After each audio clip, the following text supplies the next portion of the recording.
over there on that tree. I don't know if anybody else noticed that. Oak burl. Could have made $500 bowl out of that thing. I wonder when all these oak trees are going to leaf out. Can't be long now. As you can see, these evergreen trees are super bright green right now because all this snow just melted, so everything's real hydrated. I bet these trees are forest and bud break anytime.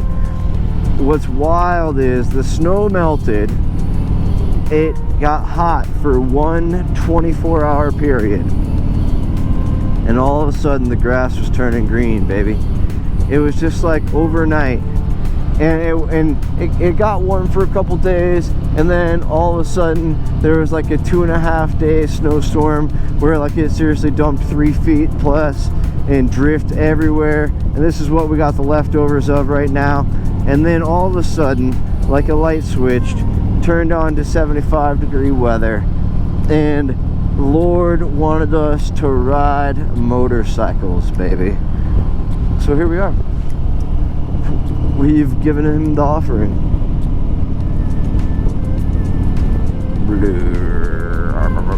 Where does buffalo go when they're not in that main spot? They're out here just walking around, aren't they? Anywhere they want to. I bet they got them tagged up like a collar or something, so they GPS those dudes. They know at all times, I'm sure. How dare it, dude? My GoPro just shut off my filming. I'll tell you when I'm done filming. At least battery didn't die, and that's what I thought happened. I was just thinking, man, I just had these on a full charge and it's not even that cold out. Like, what's the deal? GoPro hack. If you are going to do any kind of winter sport filming with your GoPro, what you can do is take one of the hand warming packs and rubber band it to the back of your GoPro, and that will keep the battery from dying out so dang fast. That's a sweet hack. I didn't know that. I didn't figure that out myself, I should say. Some guy told me that in Ouray, Colorado this year. And gotta be watching out, man. Look at these freaking wet 90 damn degree roads, huh? I'm always so sketched out to riding wet roads. Again, the anxiety condition. At that advanced cornering clinic though, we did have it in the rain, and it was cool. I really pushed myself because we were out there in the flat of the Harley Davidson thing, and this is, I can totally tell that I need to go back. I need to go back and practice with my new handlebars, because it's changed the way that my bike handles. Of course, my motorcycle itself still handles that well, but it changes the way that like my hands move and the way it feels while I'm operating the motorcycle. So it's maybe kind of sketched, but oh, I could take Playhouse Road on the way back. That'd be cool. I've never even taken that road.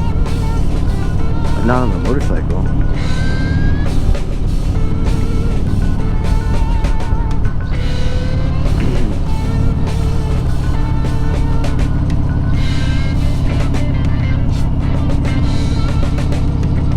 Yeah, so I really pushed myself in the wet conditions at the Harley Davidson place, and its surface was super slick and like oily too.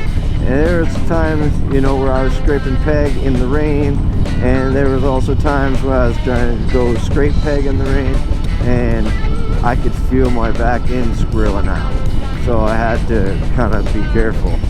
So, and like I said, you just get, you know, you haven't rode in the whole season, you kind of forget how the bike feels underneath of you. You forget how to trust it, to trust your lean, to, you know, to press and to lean, and to turn your head into the corner.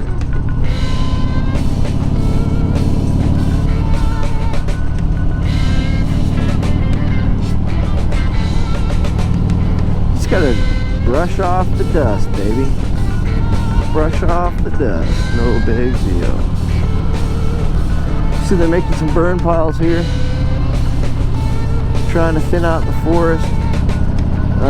This undergrowth gets so thick, and this is actually a good thing. People don't realize, you know, fires are really good for the forest, especially this forest. It needs to have continual burns, otherwise the undergrowth here gets so thick. When it does catch a fire, it will burn so hot that soil, it will actually be sterilized. Like all the seed and stuff in the soil will just basically fucking die, and nothing grows for a long time. That happened up by Deadwood, and it's been, you know, 20 years or something, and the hillside still just barely has grass on it. No new seedlings, which is so sad. I love trees.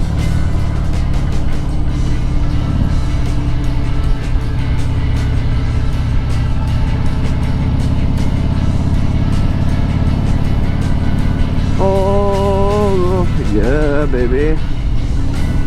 Should be right around the corner from another little lake here.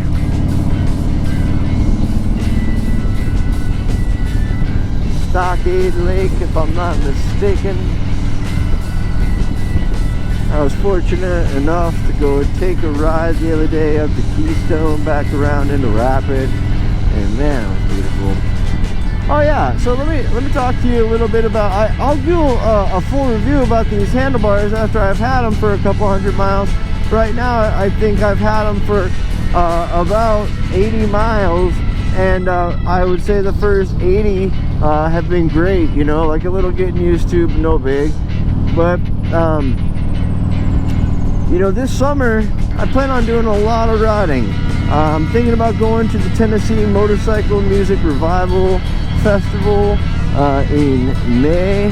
I'm thinking about going to the Harley Davidson homecoming rally. I said all this in that last video, didn't I? But I'm also, you know, looking at Sturgis. So I just bought the full week at the Buffalo Chip, and if you guys haven't seen the lineup that they have announced already, it is let's see if I know it off the top of my brain hole here. They have George Thorogood and the Destroyers coming. They have Limp Bizkit coming, which I'm so excited to see Limp Bizkit. That would be freaking sick. They have REO Speedwagon, Styx. They got Lita Ford, and I think that may be all that's announced right now. Oh no, there's another guy with some country guy, I think, with George Thorogood. I forget his name now, but it looks pretty good, and I'm excited, man. I'm so excited. Last year was the first time I ever did any camping at the Buffalo Chip. It was obviously nuts, and I hope to have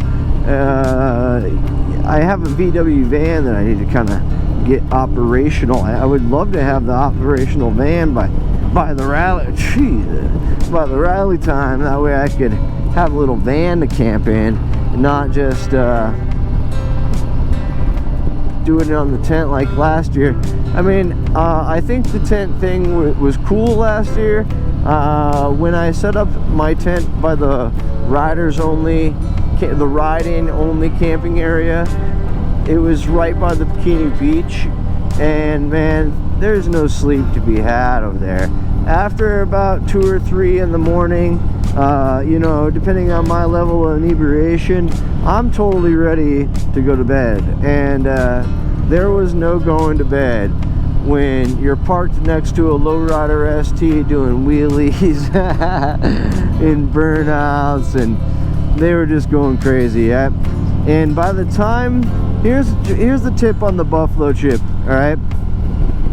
By the time the people are getting settled for the night, morning, after they've been partying, okay, and burning out at Bikini Beach all damn night, you would think that the roars would stop.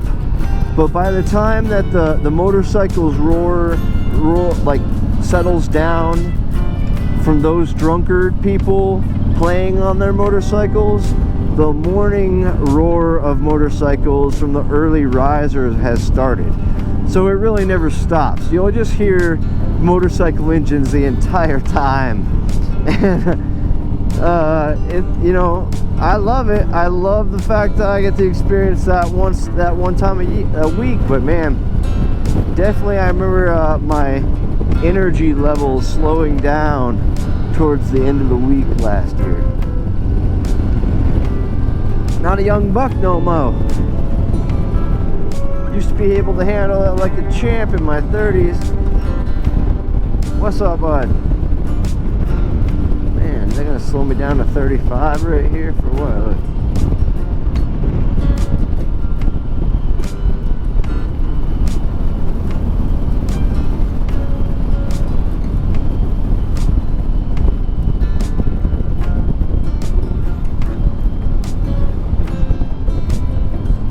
Oh, this is what they want me to slow down to 35 for, these construction guys. Sorry. 50. Double sorry. Ah, we're all good.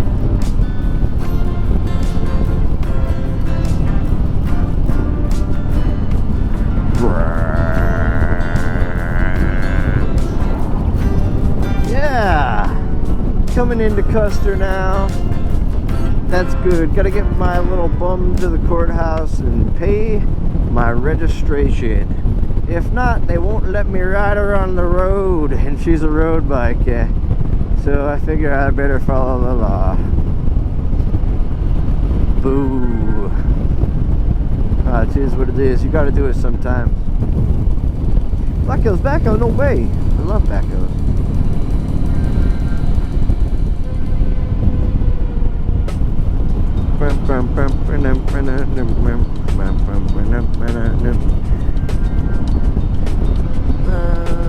Dude, look at this valley. Look at that house right here. How cool would that be? Have a house right there, a couple cows right there. That's a cool little tractor with some track wheels on. Custer Mountain Cabins and Campground. You look at that slate rock, man. Isn't that cool? Dun dun dun dun dun dun dun. Stupid that I have that song in my brain right now. Gold Rush e-bike, man. It's cool what kind of trends will populate and go away. Whoa, look at this cool thing.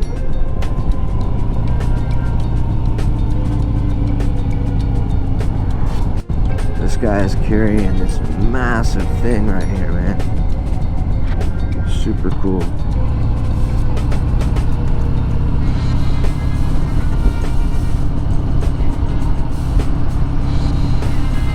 Barely off the ground. That was rad to see. I'm pretty sure that's like one of those construction things. Oh, look at this big buffalo. The Bearded Buffalo Resort. That's cool. That is cool as hell. I was just through here the other day. That wasn't here. Man, how could you miss that big buffalo? You couldn't, Avi.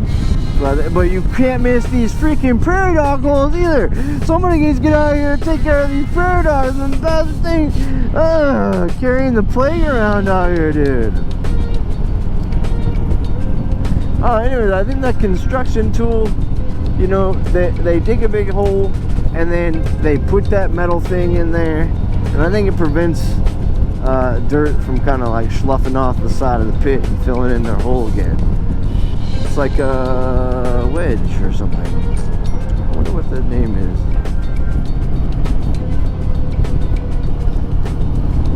Sylvan Lake. So you can ride 89 north to Sylvan Lake and then ride that crazy road down. I don't know if I've ever taken. I've had to have taken that road. I wonder how many times I've said that on this channel where I'm like, oh, I've never taken that road. And then I go down it And I'm like, oh, I have actually taken this road. Yes, yes, I remember now. It's just, I was a young lad. Still kicking around the idea about getting the on-off-road adventure bike. Let me know what you guys think. There at the local shop there is a Yamaha TW200, and I watched, you know, T-Dub's kid ride his Yamaha TW200, and I think it's reliable from his videos and also customizable. But I made that little short, and everybody seemed to think that doing the Royal Enfield Himalayan was actually going to be better for me. So, I mean, I like them both. The Royal Enfield that they had at the shop was listed cheaper, just because the Yamaha had a couple little upgrades and whatnot. But I actually like the Royal Enfield. I like the way it looks. It has like the little windshield and stuff. The Yamaha TW, I like it a lot, but I guess you know what would really probably help this debate is me riding them both. I need to go actually ride them and see which one feels more comfortable, because as we all know, sometimes you think a bike looks really awesome, but it just doesn't work for you. And speaking of a bike working for you, man, this Sport Glide is just perfect for me. I love this bike, man. Being like 5'6" and not that big, it's perfect for my height. And I had the Sportster before, and it just wasn't as powerful as I wanted it. Also got blown around in the wind. I have a funny story about me being in the wind, actually. I told somebody yesterday, and they laughed really hard at me. But it's true. It happened to me, man. Alright, you see how I turn my head? My fucking motorcycle instructor would be proud of me. Hell yeah, and I want to.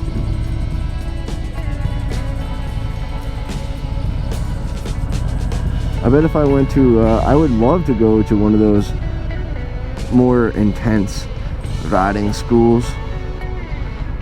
What was that guy, Jerry Collin, looks like a pro, ride like a pro or whatever. That guy's awesome. Jerry Paulino, whatever his name is, dude. Shout out to that guy. He's awesome. That museum over there is really cool. They have a free day in the summer. Look at this look at this Sport Glide, man.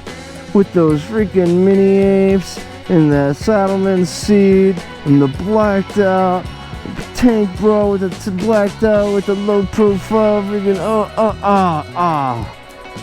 oh man, it's a little dirty. Alright, pause. I'm gonna go inside and make this street legal again.